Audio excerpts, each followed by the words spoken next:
Welcome to the Dr. Aaron Show. May you live your truth. Live from Los Angeles, we come together each morning to know the truth, live on spiritual principle, and align with universal law. We come together also as a community in Soulciety. Our vision is to be the number one spiritual leaders community in the world committed to enlightenment, empowerment, and, yes, entrepreneurship. We know that each person that awakens has a gift and a message to bring to the world, and that's you. You are the highest product to produce. You got to claim it now. So let's talk about this thing today, scarcity mentality. Nevil said, man's chief delusion is his conviction that there are causes other than his own state of consciousness. That's, such a profound quote. Man's chief delusion is his conviction that there are causes other than his own state of consciousness. So true. And I think that it's confusing because we think that our consciousness is just the individual consciousness. No, our consciousness is the independent individual consciousness. It's also the collective consciousness, and it's the cosmic consciousness. And we feel like we're divided, but it's never the truth. It's impossible. So scarcity mentality. There's a great story years back. I remember listening to Dr. John Demartini. He's considered one of the leading human behaviorists and personal development speakers today. And one day he was taking a flight from Phoenix to Las Vegas, and he sat down next to, this pretty young girl who proceeded to ask him about his travels. And he told her he was on his way to, speak at a seminar in Las Vegas, and she was asking him all these questions. I don't think she knew who he was. And he was like, well, I'm kind of a life coach, So she started gabbing away about her life, and she asked if he would advise her on her own love life. She said she loved her life, but the one area of life that she still really, really wanted to find, like her soulmate or whatever. And he was sitting next to her, and, like so many people that are in this industry, he's like, okay, well, the universe brought me this girl right next to me, and she needs help. So therefore, let's do this thing. So he started asking her questions, so I want you to tell me about your life and about, the qualities of the men that are in your life that you like. So she started talking about everything from, her boss. She worked at AMGM, and how great her boss was to her, and how he'd take her and her girlfriends out and spoil them and stuff like that. And how she had her hairdresser was hilarious, and she loved how funny he was. She'd always be on the floor laughing. And then she talked about her ex-boyfriend, how they still were kind of like sleeping together because they had really great intimacy, but, they just weren't compatible as far as in a relationship. She kept talking. And all of a sudden, John was like, I want you to understand that the universe is always abundant. It always gives you exactly what you want. Always, always, always. And so he was like, if you take a look at the universe, it always already gives you what you want. You already have all these amazing men in your life, and how literally it can all come in one person, one partner, but we have to get and acknowledge that you already have everything that you really need. The universe has already delivered that to you. And then it's really perception as we stay in that lack mentality, we're not allowing the flow and the abundance to grow from there. And how the epiphany was realizing for the first time how wonderful everything was in her life, and really accepting and realizing the profound perfection of her life, and exhaling in gratitude. The truth is that all of life is energy. When we create a negative or positive, use of it, it's the same energy. This is a law that we can literally take the energy and use it to create bounds and create the experience of having lack. If there's no such thing as lack, the universe only knows abundance. And it's the same energy that creates the bounds, the scarcity, the, having no money, feeling of scarcity in your money or your health or any of those things, and shifting it into abundance, shifting it into this unlimited resource. There's infinite equations in the universe. There's only so many elements, but the amount of ways we can put the elements together is infinite. There is only abundance in the universe, and that's the truth. And so in this knowing there's a decision. there's a decision to say, you know what? I see life working for me, not against me. I see how there's only possibility. There's no such thing as a problem. There's only innovation and the ability to create.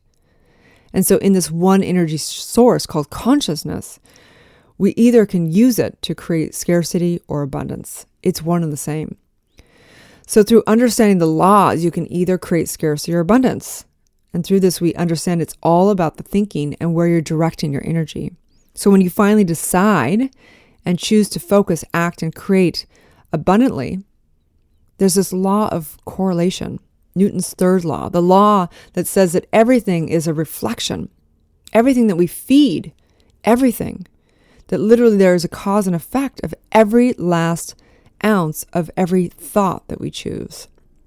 The universe always gives you exactly what you need, whether it's in a form of a lesson or a blessing or a form of love. The universe nudges you towards awakening always. So anywhere where you feel like you are stuck or have scarcity, that is the universe trying to create the breakdown for the breakthrough. It's trying to show you how to succumb to the truth of who you are, which is always abundant. So today's daily spiritual practice is to focus on gratitude. Today's universal law is the law of evolution. The law of evolution states that the creative process begins with a belief in mind, which sets polarity into motion. Evolution is the result of this polarity in physical form. Involution is the internal impression upon mind and what informs universal law. Evolution is the outcome of the law in motion, which affects the elements and chemical reactions. So the point is this, that you're so powerful that the minute you even consider life to be abundant or scarcity or scarce, you literally set things into motion. You're that powerful. We know this through the observer effect, that what if you saw life as abundant? What if you started looking through that lens? You actually create the abundance. That's how powerful you are. And so in this today, the daily spiritual practice again is to focus on gratitude. Focus on gratitude. So pick one of the following. Write down 20 things you're grateful for. Write a letter of gratitude to someone, or make a phone call to someone you're grateful for and let that person know the things you appreciate about him or her. How do we get in the flow of abundance? We first have to recognize the abundance that already is. And in that, there's a circulation, there's a non-stuckness that happens. And in that, all things are possible. So with this today, as I work with people subconsciously on claiming their birthright of abundance, one of the things that we do is we take inventory. We take inventory of all the places that we have come from scarcity. Maybe it's handing your power over to something around money. We do money breakdowns, right? So if you're trying to have a breakthrough around money, it's important to take a look at everywhere that you've handed your power over in money. Where did you do things because you thought you were less powerful than money? Where were you in relationships because you considered you needed money and someone had more money, or whatever that is, right? There's so many ways that we have given our power over to the scarcity mentality, that we feel like we've been the effect of life and not creating from that abundance. So it's important to first take full inventory and take a look and recognize that's always the first step, is to wake up, right? How do we wake up? We have to look at where we've created scarcity. We've got to take full responsibility. And then we've got to reprogram. That comes down to, of course, dealing with your traumas, dealing with things like that. Looking at where you've handed your power over in consciousness and created the scarcity mentality. Then we've got to take a look at what we truly are committed to. And if we truly are committed to making a difference in the world, we need money. We need to have the impact. We need to have that. And it takes exchange. It takes building a team. It takes doing things. We really want to have an impact on the world. I think so many women in particular are not driven by money, because we haven't made the connection. We haven't made the connection of our why that links in with making money. A really profound thing happened last week where a girlfriend of mine shared some huge goals she had in life. And her goals were to make $2 million a year. And she wrote down her goals specifically, and she wrote down her why and how the impact of her life and who she could impact with making that $2 million a year. And I remember I was driving home because she was downtown. I was driving home and I started thinking about what is my why, and I mean, of course, I already had the why, I have my mission, but I realized in that moment by just her sharing her vision of making millions of dollars, it shifted the potential for me, the possibility. I mean, I didn't think I had any limiting beliefs about money. I had become a self-made millionaire by the time I was 30. I was making great money and I, felt like I don't have limiting beliefs. But what I got was that I'm not playing a big enough of a game, that I'm still at some level having a scarcity mentality because I'm thinking about a smaller game than really impacting millions of women around, understanding that their birthright is prosperity. Their birthright is abundance. And so in me knowing that, I am shifting my life into playing a much bigger game because I've been a millionaire, but that doesn't mean I have millions of dollars cash flow every year. What would that look like? What would it look like every time you go anywhere you know that you can pay for anything?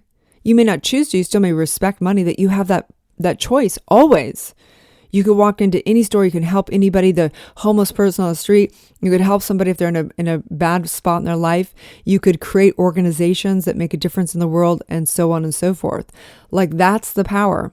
You never have to succumb to considering money when you're doing something. You literally come from a space of power. And that is what's so important for so many women. We haven't made that connection of money and our why. And when we do that, everything shifts. And so knowing this, letting go of scarcity mentality and stepping into our birthright of abundance, may you live your truth. Thanks again for tuning in to Dr. Erin and Soul Society podcast. I'd like to invite you to write a review on iTunes. Also, I have a free gift for you, a money meditation and worksheet, which you can find at soulciety.com. That's www.soulciete.com. Or 30 guided meditations at drerin.tv. That's www.drerin.tv. We also hold monthly Soul Society events that are all about transformation and building extraordinary community. You can also watch me live daily on goodmorninglalaland.com or Instagram at drerin.tv. Grab your free manifestation masterclass with the purchase of my international best-selling book, Awakening, a 40-day guide to unleashing your spiritual powers, life purpose, and manifesting your dreams at erinfallhaskell.com/awakening book.